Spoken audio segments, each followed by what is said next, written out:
여러분 안녕하십니까? 이어서 광주에서 전해드립니다.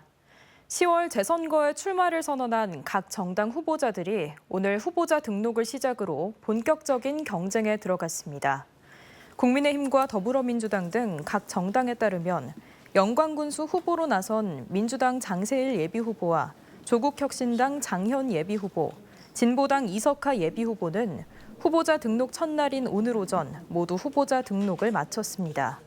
곡성군수 재선거에 나선 국민의힘 최봉희 예비후보와 민주당 조상래 예비후보, 혁신당 박웅두 예비후보도 모두 오전에 후보자 등록을 마쳤습니다. 후보자 등록은 내일까지 이어지며 본격적인 선거운동은 다음 달 3일부터 시작할 수 있습니다. 옛 방직공장 땅에 지어질 주상복합 건물의 상가 등 주거외 면적을 줄이는 방안이 심의에서 통과되지 못했습니다. 개발 사업자는 조례상 통상적 기준인 15%가 아닌 원도심 기준을 적용한 10%를 제안했지만 광주시 도시계획위원회는 오늘 이에 대해 재심의를 결정했습니다.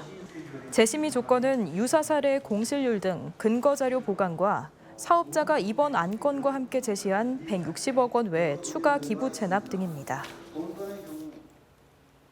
5.18 민주화운동 최후 항전지였던 옛 전남도청의 원형 복원과 관련해 내부 전시안 등이 오늘 처음 공개됐습니다.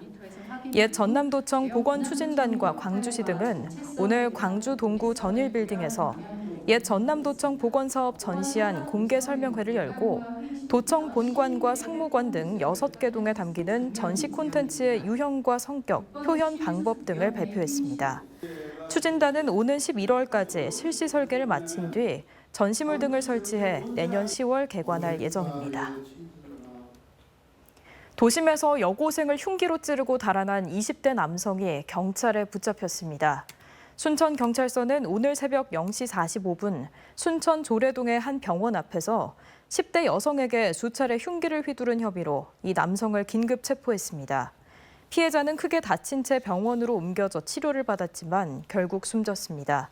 경찰은 정확한 사건 경위를 조사하고 있습니다.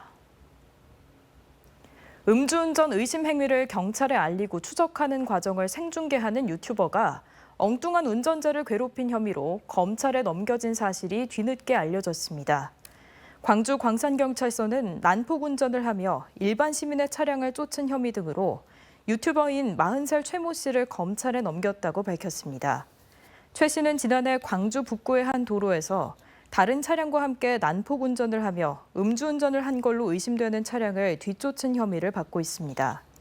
최 씨는 지난 22일 새벽에도 음주운전으로 의심되는 차량을 뒤쫓는 방송을 했는데 추격을 피해 달아나던 30대 남성이 사고로 숨지기도 했습니다.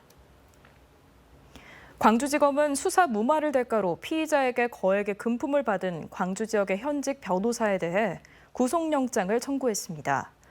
해당 변호사는 금융권 부실 대출 연루자들을 대상으로 수사 무마를 도와주겠다며 5억 원을 챙긴 혐의를 받고 있습니다. 언제 어디서나 내 손 안의 뉴스.